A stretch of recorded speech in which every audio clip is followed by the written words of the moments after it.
इस कहानी के माध्यम से आप अपने बच्चे को दुनिया के 7 अजूबों के बारे में बता सकते हैं।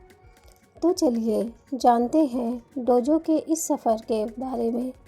एक दिन डोजो को उसके पिता ने एक छोटी सी पुस्तक दी।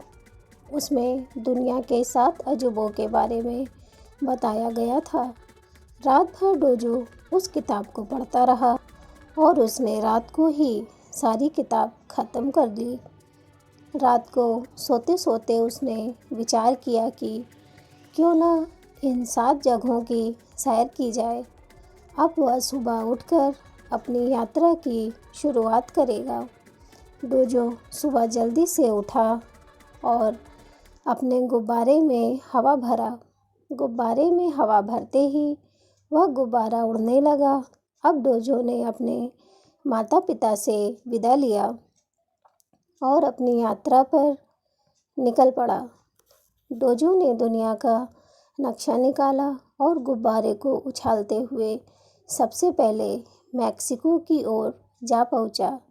वहां डोजो ने जो अजूबा देखा उसका नाम था चिचेन इत्जा।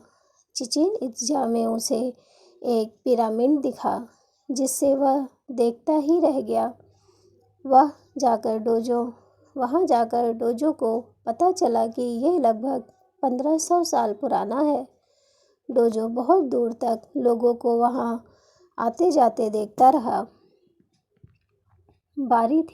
अब बारी थी आगे बढ़ने की। तो वह फिर से अपना नक्शा निकाला और अपने अगले मंजिल को निशाना लगाया और वह था पेरू का माचू पिच्चू।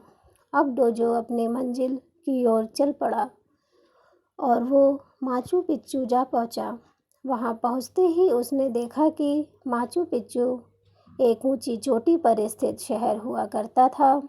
इतनी ऊंचाई में शहर बसा देख डोजो आश्चर्यचकित हो उठा और सोचने लगा कि आखिर इतनी ऊंचाई में शहर कैसे बसा होगा और वहाँ के लोग कैसे रहते होंगे। अब बारी थी तीसरे अजूबे की, जो है क्राइस्ट दी रिडीमर, और यह है ब्राज़ील में। डोजो ने अपना नक्शा निकाला और अपने अगली मंजिल तक पहुंचने का रास्ता। अब वह गुब्बारे में बैठ कूदते हुए अपने अगले मंजिल की ओर चल पड़ा और देखते देखते अपनी मंजिल तक जा पहुंचा। क्राइस्ट दी रिडीमर को देख डोजो हैरान हो गया। उसने वहां देखा कि जीसस की लंबी मूर्ति एक पहाड़ की चोटी पर खड़ी थी। यह देख डोजो हैरान हो गया और सोचा कि इतनी लंबी मूर्ति लोगों ने कैसे बनाई होगी, और वह भी इतनी ऊंचाई पर।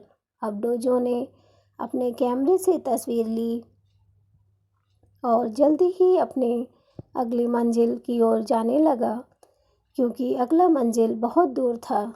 अब बारी थी मिस्र के पिरामिड की, जिसे the great pyramid of Giza भी कहते हैं। उसे यहाँ पहुँचने में ज़्यादा समय लगा, क्योंकि यह ब्राज़ील से बहुत दूर है। इन बड़े बड़े पिरामिड को देख वह उन्हें देखता ही रह गया। उसे यह जानकर हैरानी हुई कि यह 3800 साल से भी ज़्यादा पुरानी है। डोजो ने इन पिरामिड की ओर की ढेर सारी तस्वीर ले ली और अपने अगली मंजिल की ओर चल पड़ा।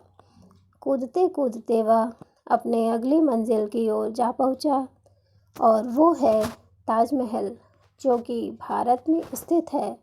सफ़ेद संगमरमर से बने इस विशाल इमारत की सुंदरता को देख डोजो आकर्षित हो उठा और इसे चारों ओर से देखने लगा और ढेर सारी तस्वीरें लेने लगा।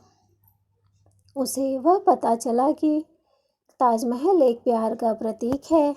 अब उसका समय बीतता चला जा रहा था और उसे घर जल्दी पहुंचना था। इस वजह से वह जल्दी जल्दी आगे बढ़ चला। उसने अपने अगली मंजिल का रास्ता अपने नक्शे में देखा और उसकी ओर चल पड़ा। अब डोजो की अगली मंजिल थी दीवार। चीन की दीवार को लोग बहुत अच्छे से जानते हैं और कहते हैं कि अंतरिक्ष से इसे देखा जा सकता है। डोजो ने देखा कि यह दीवार बहुत ही लंबी दूरी तक फैला हुआ है और इसे देखकर वह अपने अगली मंजिल की ओर चल पड़ा। अब उसे जाना था रोम का कोलोसियम। यह इटली में बसा ये एक विशाल स्टेडियम है, लेकिन भूकंप से ये थोड़ा बहुत ध्वस्त हुआ था।